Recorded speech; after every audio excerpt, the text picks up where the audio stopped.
KGF ನಗರದ ಕೈಗಾರಿಕೆ ಕಾರಿಡಾರ್ನ 100 ಎಕರೆ ಜಾಗದಲ್ಲಿ ನೂತನವಾಗಿ ನಿರ್ಮಿಸಲಾಗುವ ಭಾರತೀಯ ಮೀಸಲು ಬಟಾಲಿಯನ್ ಪಡೆಯ ಸ್ಥಳಕ್ಕೆ ಎಡಿಜಿಪಿ ಉಮೇಶ್ ಕುಮಾರ್ ಭೇಟಿ ನೀಡಿ ಸ್ಥಳ ವೀಕ್ಷಣೆ ಮಾಡಿದರು.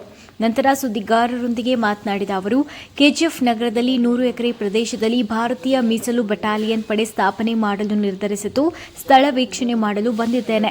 ಈ ಜಾಗ ಭಾರತೀಯ ಮೀಸಲು ಬಟಾಲಿಯನ್ ಪಡೆ ನಿರ್ಮಾಣ ಮಾಡಲು ಸೂಕ್ತ ಸ್ಥಳವಾಗಿದ್ದು, ಈಗಾಗಲೇ ಸರ್ಕಾರದಿಂದ ಅನುಮೋದನೆ ಸಿಕ್ಕಿದೆ. 80 ಕೋಟಿ ರು ಬಿಡುಗಡೆಗೊಂಡಿದ್ದು, ಹಂತ ಹಂತವಾಗಿ ಕಾರ್ಯರೂಪಕ್ಕೆ ತರ್ತೇವೆ. ಒಟ್ಟಾರೆಯಾಗಿ ಕೆಜಿಎಫ್ನಲ್ಲಿ ಭಾರತೀಯ ಮೀಸಲು ಬಟಾಲಿಯನ್ ಪಡೆ ಕಾರ್ಯರೂಪಕ್ಕೆ ಬಂದರೆ ನಗರ ಮತ್ತಷ್ಟು ಅಭಿವೃದ್ಧಿ ಆಗುತ್ತೆ. ಯಾವುದೇ ರೀತಿಯ ದುರ್ಘಟನೆ ಸಂಭವಿಸುವುದಿಲ್ಲ. ಇದರಿಂದ ಇಲ್ಲಿ ಕೈಗಾರಿಕೆಗಳು ನಿರ್ಮಾಣವಾಗಲು ಸಹಾಯವಾಗುತ್ತೆ. ಇನ್ನು ಈ ಸಂದರ್ಭದಲ್ಲಿ ಐಜಿಪಿ ಸಂದೀಪ್ ಪಾಟೀಲ್, ಡಿಐಜಿಪಿ ದೀಪಕ್, ಡಿಐಜಿಪಿ ಕೆಎಸ್ಆರ್ಪಿ ಬಸವರಾಜ್, ಜಿಲ್ಲಾ ಪೊಲೀಸ್ ವರಿಷ್ಠಾಧಿಕಾರಿ ಕೆಎಂ ಶಾಂತರಾಜು, ತಹಶೀಲ್ದಾರ್ ನಾಗವೇಣಿ, ಜಿಲ್ಲಾ ಮಟ್ಟದ ಪೊಲೀಸ್ ಅಧಿಕಾರಿಗಳು ಭಾಗವಹಿಸಿದರು.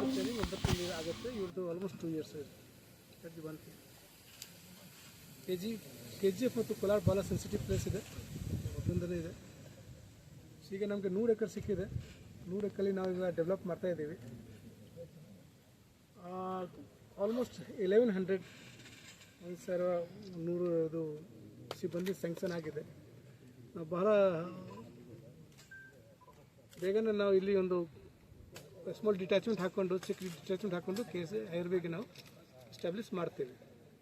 ಇದ್ರ ಬಗ್ಗೆ ನಾವು ಸ್ವಲ್ಪ ಪ್ಲಾನ್ ಮಾಡಬೇಕು, ನೋಡಬೇಕು ನಮ್ಮ ಜಾಗ ಎಲ್ಲಿ ಸಿಗುತ್ತೆ. ಯಾಕೆಂದರೆ ಇಮಿಡಿಯೇಟ್ಲಿ ಕನ್ಸ್ಟ್ರಕ್ಷನ್ ಆಗಲ್ಲ, ಇನ್ನು ಟೈಮ್ ಆಗತ್ತೆ. ಇದರಲ್ಲಿ ಸ್ವಲ್ಪ ದುಡ್ಡು ಗೌರ್ಮೆಂಟ್ ಆಫ್ ಇಂಡಿಯಾ ಕೂಡ ಕೊಡ್ತಾರೆ, ಮತ್ತು ಮ್ಯಾಕ್ಸಿಮಮ್ ದುಡ್ಡು ನಮ್ಮದು ಗೌರ್ಮೆಂಟ್ ಆಫ್ ಕರ್ನಾಟಕನೇ ಇರುತ್ತೆ. ಸೊ ಈಗ ಆಲ್ಮೋಸ್ಟ್ 1100 ಕೋಟಿದು ಪ್ಲಾನ್ ಇದೆ, ಬಟ್ ಹಂತದಲ್ಲಿ ನಾವು ಕನ್ಸ್ಟ್ರಕ್ಷನ್ ಮಾಡ್ತೇವೆ. ಸ್ಟಾರ್ಟಿಂಗಲ್ಲಿ ನಾವು 80 crores ನಾವು ಪ್ರಪೋಸ್ ಮಾಡಿದ್ದೀವಿ, ಮತ್ತು 80 crores ಗೌರ್ಮೆಂಟ್ ಆಫ್ ಇಂಡಿಯಾದಿಂದ ಬರುತ್ತೆ. ಬಟ್ ಅದು ಕೂಡ ಸೆಪ್ರೇಟ್ ಸ್ಟೇಜಲ್ಲಿದೆ. ಅದು ಕಂಪ್ಲೀಟ್ ಕನ್ಸ್ಟ್ರಕ್ಷನ್ ಆಗೋರಿಗೆ ನಾವು ಬೇರೆ ಕಡೆ ಒಂದು ಡಿಟ್ಯಾಚ್ಮೆಂಟ್ ಸ್ಟಾರ್ಟ್ ಮಾಡ್ತೀವಿ. ಒಂದು ಐಆರ್ಬಿ ಬಂದ ನಂತರ ಖಂಡಿತ ಈ ಏರಿಯಾದಲ್ಲಿ ಸೆಕ್ಯೂರಿಟಿ ಎನ್ವೈರನ್ಮೆಂಟ್ ಸ್ವಲ್ಪ ಚೆನ್ನಾಗಿ ಆಗಿಬಿಡ್ತದೆ. ನಾವು ನಮ್ಮ ತಹಸೀಲ್ದಾರಕ್ಕೆ ಮತ್ತು ಡಿ ಸಿ ಅವರಿಗೆ ಪುನಃ ಇನ್ನೊಂದು ಬೇರೆ ಜಾಗ ಇದ್ದರೆ ನಮ್ಗೆ ಕೊಡಲಿ. ಯಾಕೆಂದರೆ ಪೊಲೀಸಲ್ಲಿ ಯಾವಾಗ ನಮಗೆ ರಿಕ್ವೈರ್ಮೆಂಟ್ ಇರುತ್ತೆ ನಮಗೆ ಹೇಳಲಿಕ್ಕೆ ಬರೋಲ್ಲ.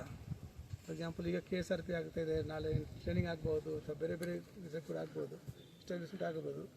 Land is A very precious thing.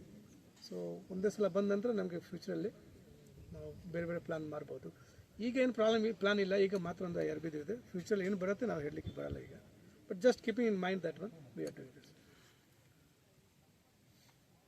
ಬೇರೆ ಅದು ಈಗ ಸ್ಟಾರ್ಟ್ ಆಗೋವಾಗ ನಮಗೆ ಬೇರೆ ಏನು ಹೇಳಲಿಕ್ಕೆ ಇಲ್ಲ. If you have anything to ask you can. ಸಾಹೇಬ್ರು ಬ್ರೀಫ್ ಮಾಡಬೇಡಿ, then we will come to you. ಎಲ್ಲರಿಗೂ ನಮಸ್ಕಾರ. ಈಗಾಗಲೇ ಎಡಿಜಿರವರು ವಿಸ್ತಾರವಾಗಿ ಇಲ್ಲಿ IRB ಬಗ್ಗೆ ಈಗಾಗಲೇ ಹೇಳಿದ್ದಾರೆ. ನಾನು ಎಡಿಜಿರವರ ಪರವಾಗಿ ಹಾಗೂ ನಮ್ಮ KSRP ರವರ ಪರವಾಗಿ SP KGF ಶಾಂತರಾಜು, ಇಲ್ಲಿ ಕೋಲಾರ DC ಹಾಗೂ ತಹಸೀಲ್ದಾರ್ ಅವ್ರನ್ನ ಧನ್ಯವಾದ ಅರ್ಪಿಸ್ತೇನೆ. ಯಾಕಂದರೆ ಅವರು ನಾವಿಲ್ಲಿ KGFಲ್ಲಿ ಒಂದು IRB ಮಾಡಬೇಕಂತ ಅವ್ರಿಗೆ ಹೇಳಿದಾಗ ವಿದಿನ್ 1 or 2 weeks ಅವರು ಲ್ಯಾಂಡ್ ಐಡೆಂಟಿಫೈ ಮಾಡಿ 2-3 ತಿಂಗಳ ಒಳಗಡೆ ಪೊಲೀಸ್ ಇಲಾಖೆಗೆ ಈ ಲ್ಯಾಂಡನ್ನು ಹಸ್ತಾಂತರ ಮಾಡಿಕೊಟ್ಟಿದ್ದಾರೆ. ಅವರಿಗೆ ಇನ್ನೊಮ್ಮೆ ನಾನು ಧನ್ಯವಾದ ಅರ್ಪಿಸ್ತೇನೆ. ಈಗಾಗಲೇ ಎಡಿಜಿರವರು ಹೇಳಿದ್ದಾರೆ, IRB ಇದು ಸೆಂಟ್ರಲ್ ಮತ್ತು ಸ್ಟೇಟ್ ಫಂಡಿಂದ ಆಗುವಂಥ ಒಂದು ಪಡೆ. ಕರ್ನಾಟಕದಲ್ಲಿ ಈಗಾಗಲೇ ನಮ್ಮಲ್ಲಿ 12 KSRP ಇದೆ, ಮತ್ತು 2 IRB ಈಗಾಗಲೇ ಇದೆ, ವಿಜಯಪುರದಲ್ಲಿ ಮತ್ತು ಮುನ್ರಾಬಾದಲ್ಲಿ. ಈಗಾಗಲೇ ಇರುವಂಥ KSRP ಮತ್ತು IRB ಎಲ್ಲ ಬ್ಯಾಂಗ್ಳೂರು ನಗರದಲ್ಲಿ, ಕರ್ನಾಟಕದ ಮಧ್ಯಭಾಗದಲ್ಲಿ, ಕೋಸ್ಟಲ್ ಕರ್ನಾಟಕ ಮತ್ತು ಉತ್ತರ ಕರ್ನಾಟಕದಲ್ಲಿದೆ. ಈ ಭಾಗದಲ್ಲಿ ಈ ಹಿಂದೆ ಇನ್ನೂ ಯಾವುದೇ KSRP ಆಗಲಿ IRB ಆಗಿರಲಿಲ್ಲ. ಸೊ ಹಾಗಾಗಿ ಕೋಲಾರ ಇರ್ಬೋದು, ಚಿಕ್ಕಬಳ್ಳಾಪುರ, KGF ಇಲ್ಲಿ ಯಾವುದೇ KSRP ಬೇಡಿಕೆ ಇದ್ದಾಗ ಬ್ಯಾಂಗ್ಳೂರಿಂದ ಬಂದು ಹೋಗುವಂಥ ಪರಿಸ್ಥಿತಿ ಇತ್ತು. ಸೊ ಇಲ್ಲಿ ಒಂದು ಆರ್ಮ್ಡ್ ಫೋರ್ಸ್ ಪಡೆಯೋದು ಅವಶ್ಯಕತೆ ಇದೆ ಅಂತ ಎಡಿಜಿರವರು ನಾವೊಂದು ಪ್ರಸ್ತಾವನೆ ಕಳಿಸ್ಕೊಟ್ಟಿದ್ವಿ. ಸೊ ಇಲ್ಲಿ KGFಲ್ಲಿ ಈಗ IRB ಸ್ಯಾಂಕ್ಷನ್ ಆಗಿದೆ. ಸೊ ಇದರಿಂದ KGFಲ್ಲಿರ್ಬೋದು, ಕೋಲಾರ ಇರ್ಬೋದು, ಚಿಕ್ಕಬಳ್ಳಾಪುರ ಮತ್ತು ಸುತ್ತಮುತ್ತ ಪೊಲೀಸ್ ಸ್ಟೇಷನಲ್ಲಿ ಯಾವುದೇ ಥರದ ಕಾನೂನು ಸುವ್ಯವಸ್ಥೆ ಉಂಟಾದಾಗ ಇಲ್ಲಿಂದ ಶೀಘ್ರದಲ್ಲಿ ಪಡೆಗಳು ಇಲ್ಲಿಂದ ಹೋಗ್ಬೋದು. ಸೊ ಬ್ಯಾಂಗ್ಳೂರಿಂದ ಇಷ್ಟು ದೂರ ಬರುವಂಥದ್ದು ಪರಿಸ್ಥಿತಿ ಏನಿತ್ತು ನಾವು ಅದನ್ನು ಅವಾಯ್ಡ್ ಮಾಡ್ಬೋದು. ಸೊ ಇಷ್ಟು ಹೇಳ್ತಾ ಇದು ಈಗ ಇನ್ನೂ ಪ್ರಾರಂಭ ಹಂತದಲ್ಲಿದೆ. ಈಗಾಗಲೇ IRB ಸ್ಯಾಂಕ್ಷನ್ ಆಗಿದೆ. ಈಗ ಸ್ಟಾಫನ್ನು ನಾವು ಬೇರೆ ನಮ್ಮ ಪಡೆಗಳಿಂದ ಇಲ್ಲಿ ನಾವು 1 ಅಥವಾ 2 ಪ್ಲಟೂನ್ ಪ್ರಾರಂಭಕ್ಕೆ ನಾವು ಈಗ ಪ್ರಾರಂಭ ಮಾಡ್ತೀವಿ. ತದನಂತರ ಏನು ಎಲ್ಲ ಬಿಲ್ಡಿಂಗ್ಸ್ ಎಲ್ಲ ಬಂದಮೇಲೆ ಪರಿಪೂರ್ಣವಾಗಿ ನಾವು ಇಲ್ಲಿ ಈ ಬಟಾಲಿಯನ್ನ ಪ್ರಾರಂಭ ಮಾಡ್ತೀವಿ. ಬೆಟಾಲಿಯನ್ನಲ್ಲಿ ಏನೇನಿರುತ್ತೆ? ಬಟಾಲಿಯನಲ್ಲಿ ನೋಡಿ, ಇದು ಮೊದಲು ಹೇಳಿದ್ದೀನಿ 1100 ಕಡೆ ಬಂದು ಇರ್ತಾರೆ. ಅದಕ್ಕೆ ಕಮಾಂಡೆಂಟ್ ಮತ್ತು ಎಲ್ಲ ನಮ್ಮದು ಹೈರಾರ್ಕಿ ಇದೆ. ಮತ್ತು IRB ವಿಶೇಷ ತಂಡ ಇರುತ್ತೆ, ಯಾಕಂದರೆ ಅದರಲ್ಲಿ ಟ್ರೈನಿಂಗ್ ಬೀಳುತ್ತೆ ಇರ್ತದೆ.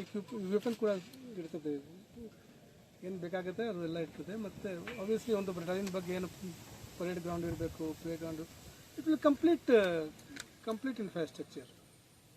ಅರ್ಧಂಬರ್ಧ ಇಲ್ಲಿ ಇರಲ್ಲ, complete full battalion is there, so it will have to do things. Any quarters will be constructed? All quarters will be there. See, we are planning for almost, just discussion already there, 500 quarters almost construction agya. So probably when it will be concluded, sir? Probably. See, this is ongoing process. Ongoing process. The construction now ನಮ್ಮ ಜೊತೆಗೆ ಇವರು ಕೂಡ police housing corporation ಕೂಡ ಬಂದಿದ್ದಾರೆ. ಅವರೆಲ್ಲ plan ಮಾಡ್ತಾ ಇದ್ದಾರೆ. ಕಂಟೂರ್ mapping ಆದ ನಂತರ ಎಲ್ಲಿ ನಾವು ಏನು ಫಿಕ್ಸ್ ಮಾಡಬೇಕು. ಸೊ ಮೊದಲನೇ ಹಂತದಲ್ಲಿ ನಾವು ಫಸ್ಟ್ ಪರೇಡ್ ಗ್ರೌಂಡ್ ಆಗಬೇಕು, ನಮ್ಮ ಕೋತ್ ಆಗಬೇಕು, ಕಮಾಂಡೆಂಟ್ ಮನೆ ಆಗಬೇಕು, ಕೆಲವು ಬ್ಯಾರಕ್ಸ್ ಆಗಬೇಕು. ಇದೆಲ್ಲ ವಾಟ್ ಎವರ್ ಮಿನಿಮಮ್ ರಿಕ್ವೈರ್ಮೆಂಟ್ ಇದ್ದರೆ we have to construct that one. Then will construct. For example ಸ್ಟಾರ್ಟಿಂಗಲ್ಲಿ ಸ್ವಲ್ಪ ಕಡಿಮೆ ಕ್ವಾರ್ಟರ್ಸ್ ಇರ್ಬೋದು, but quarters will keep on adding all this things. Starting this 100 acres is comfortable for... No, 100 acres is comfortable for battalion.